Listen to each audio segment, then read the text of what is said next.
না, আমি খুশি। পাবলিকটাও আগের থেকে বেটার। টেস্ট ক্রিকেট কেউ দেখতে চায় না, সময় হয় না হয়তো, বাট দেখতে পারলে তো ভালো। মিরপুর টেস্টের পর নাজমুল শান্তর বলা এই কথাতে পরিষ্কার, মাঠে দর্শক আসলে ক্রিকেটারদের মধ্যেও কাজ করে বাড়তি উচ্ছ্বাস। মিরপুর টেস্টের প্রথম দিনে দেখা গিয়েছিল দর্শকের ঢল। বাংলাদেশ কাটিয়েছিল সাম্প্রতিক সময়ের সেরা একটা টেস্ট দিন। সিলেটেও গল্পটা হতে পারত একই রকম, কিন্তু এই শহরের মানুষ জানবে কি করে লাক্কাতুরার সুন্দর এই মাঠে খেলছে বাবর রিজওয়ানের মতো বড় তারকা। পাহাড়ি অঞ্চল সিলেটের সৌন্দর্য উপভোগ করতে বছরের এই সময়টাই সারা দেশ থেকে সিলেটে আসে হাজারো পর্যটক।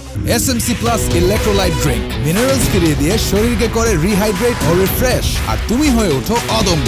SMC প্লাস, অদম্য তুমি, থামবে না কখনো। যে কেউই চাইবে দিনের যে কোনো একটা সময় সিলেটের প্রকৃতির সাথে লিটনের দুর্দান্ত সব শট দেখতে, কিন্তু কাজের চাপে ক্রিকেটের নিয়মিত খবর না রাখা মানুষটার তো জানার উপায় নেই সিলেটে চলছে বাংলাদেশ পাকিস্তান টেস্ট ম্যাচ।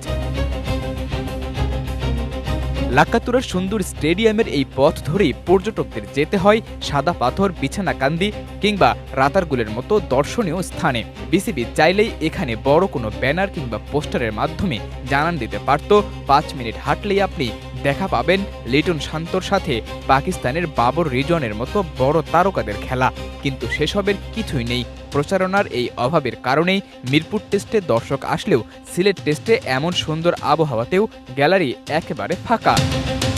সিলেটের এই গ্রিন গ্যালারিকে তুলনা করা হয় অস্ট্রেলিয়া, ইংল্যান্ড, নিউজিল্যান্ডের সব বড় বড় মাঠগুলোর সাথে, যেই মাঠে বসে খেলা দেখা যে কোনো সমর্থকের জন্যই স্বপ্নের মতো। কিন্তু এই মাঠে যে খেলা হচ্ছে, এই মাঠে যে পাকিস্তানের মতো বড় কোনো দল এসে খেলছে, এই খবরটা জানে তো সিলেটবাসী। সেটা নিয়ে যখন আমরা খুঁজতে গিয়েছি, দেখতে গিয়েছি, যথেষ্ট প্রশ্ন কিংবা পর্যাপ্ত পরিমাণ প্রচারণার অভাব তো অবশ্যই দৃশ্যমান। কিছু দর্শক এসেছে ঠিকই, তবে তারা ওই সব দর্শকই যারা প্রকৃতপক্ষে ক্রিকেটটার কোর খবর রাখে, ক্রিকেটের কোর সমর্থক যেটা, সেই গোষ্ঠীটাই কেবল এসেছে এখানে। এছাড়া শহরে তেমন কোনো প্রচারণা দেখা যায়নি। এই প্রচারণা বাড়তে পারলে হয়তো বা এই গ্রিন গ্যালারি কিংবা মিরপুরের প্রথম টেস্টে যেভাবে দর্শকের উপচে পড়া ভিড় ছিল টেস্ট ম্যাচেও, শান্তর যে আক্ষেপটা ছিল সেই আক্ষেপটা হয়তো বা মিটে যেতে পারে। সিলেট ইন্টারন্যাশনাল ক্রিকেট স্টেডিয়াম থেকে সাদাতুর রাফি, এশিয়া পোস্ট।